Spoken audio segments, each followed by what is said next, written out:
ঘড়িতে বাজে 2টো, আর আমার বাইরে গিয়ে কিছু খাওয়ার মন। বর বলছে এত রাত্রিবেলা মাথা খারাপ নাকি, মেয়ে ঘুমাচ্ছে। তখন কি করব, বর বললো ম্যাগি বানিয়েছে খাও, তাই শুনে মনটা খুব খুশি হয়ে গেল। আর এখানে কেটেছে ধনেপাতা, গাজর, ক্যাপসিকাম, মটরশুঁটি, টমেটো, ব্যাস ম্যাগি বানানোর জন্য। ও এখানে পেঁয়াজও আছে, আর রয়েছে ম্যাগি। এবার আমার বর বানাবে ম্যাগি, আর আমি খাবো ম্যাগি।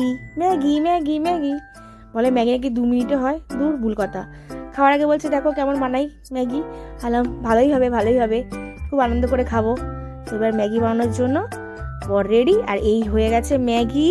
আমি এসছি মাঝখানে একটা শট নিতে, কিন্তু ম্যাগি দেখতে পাচ্ছি কম, চারপাশে শুধু ধোঁয়ায় ধোঁয়া, ধোঁয়ায় ধোঁয়া। শীতকাল তো, তার জন্য। তো ম্যাগি বানাতে বানাতে বরের একটু ভিডিও নিয়ে নিচ্ছিলাম। আমার বর ক্লান্ত হয়ে গেছে ম্যাগি বানাতে বানাতে। আমি বাসা চলে এসেছি, বর ম্যাগি বানাচ্ছে। বাবা বাবা বাবা, কি মজা কি মজা। এবার আমি খাবো ম্যাগি, রেডি হয়ে গেছে ম্যাগি, এবার ম্যাগি খাবো খাবো। আহা, বর কি সাজিয়ে দিয়েছে ম্যাগি। আমি আর দিশা দুজন মিলে এবার খাবো ম্যাগি। প্রথমে একটু টেস্ট করে দেখে নিয়েছি, খুব ভালোই হয়েছে। যাই হোক, এই ভিডিওটা বানালাম, কেমন লাগলো তোমরা জানিও। আর এখন খাবো ম্যাগি, খুব আনন্দ। উফ বাইরে না গিয়ে ঘরেও মজা করা যায়, তাই না? তো ব্যাস, আজকের মতো টাটা, গুড নাইট, বাই। ভিডিওটা ভালো লাগলে লাইক করে দিও, আর আমার চ্যানেলটাকে সাবস্ক্রাইব